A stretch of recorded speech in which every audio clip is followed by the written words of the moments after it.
Fino.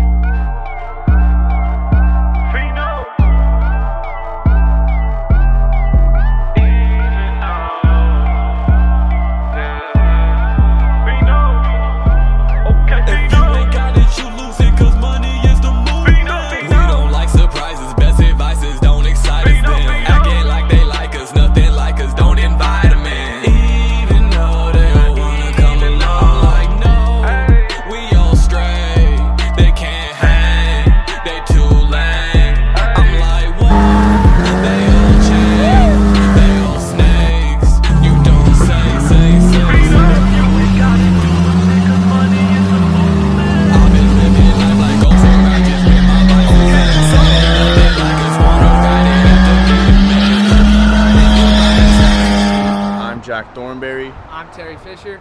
This is Terry Thornberry Performance. Today we'll be showing you both of our drift cars. This is my 91 Nissan 240S SX Coupe.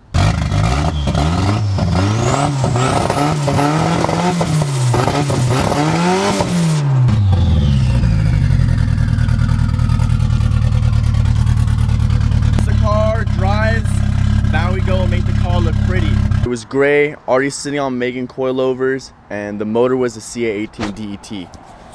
The only thing still on it is just the front shark nose.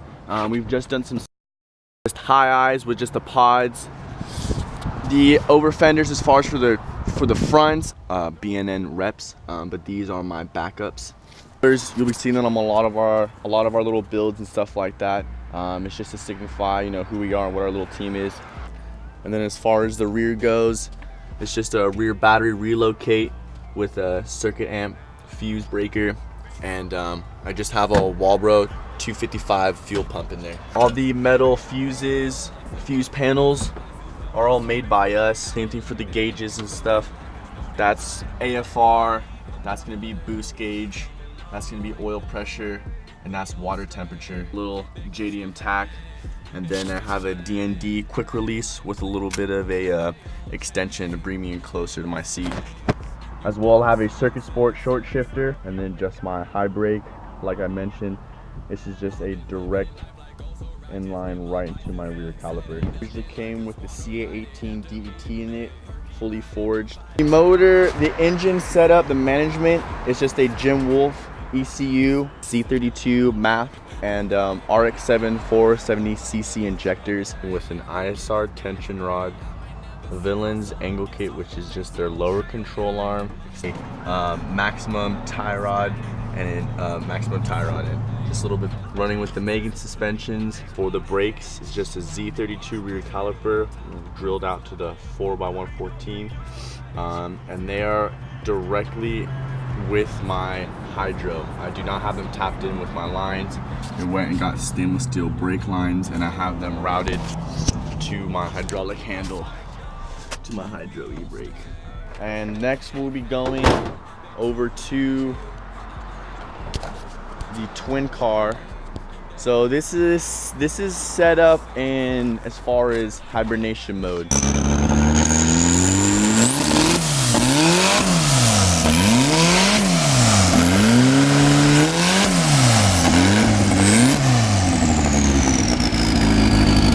There's the smoke.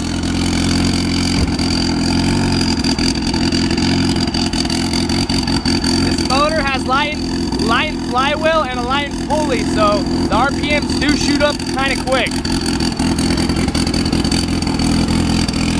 It's a 91 240SX S13. When I very first got it, it had a stock KA dual cam. With a full Sylvia front end. It's a stock motor, stock bottom end with an MLS head gasket and new studs, and we just slapped on as well as CRX Racing ram horn top manifold. We originally had a bigger turbo on it, but we GTX 35, a T3, T4 manifold, but it wasn't really, the boost wasn't really kicking in until like 4,000, 4,500 RPMs. And we're drifting at Grange Motorsports, so we're really only in second and third gear. Well, we're really only in second most of the time, so we just needed that turbo to be up there. Believe in yourself. So for this car, we fully cut it off, obviously from the front of the shock tower all the way down to the frame, and we built just a simple removable bash bar. So if something does happen to go bad, we can replace it. So we downsized to a Garrett. We just, as far as just like a T25 setup, and it spools right where we want it to, and it's nice.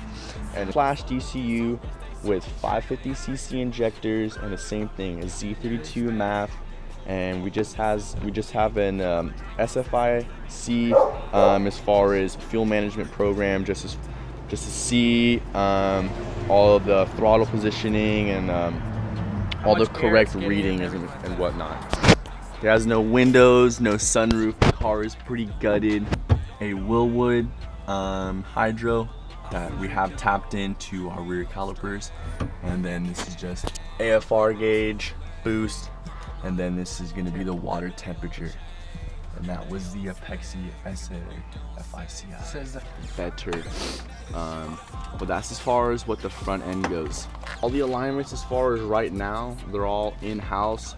So we do all our ride heights by tape measure, all our camber, our caster, all that stuff. We know we're not saying we know everything, but we're always willing to learn. This is just our little stage. So we're just doing these little videos. We're doing this YouTube, so you guys can see basically what we do in our lives. I've been sipping so much, smell it all.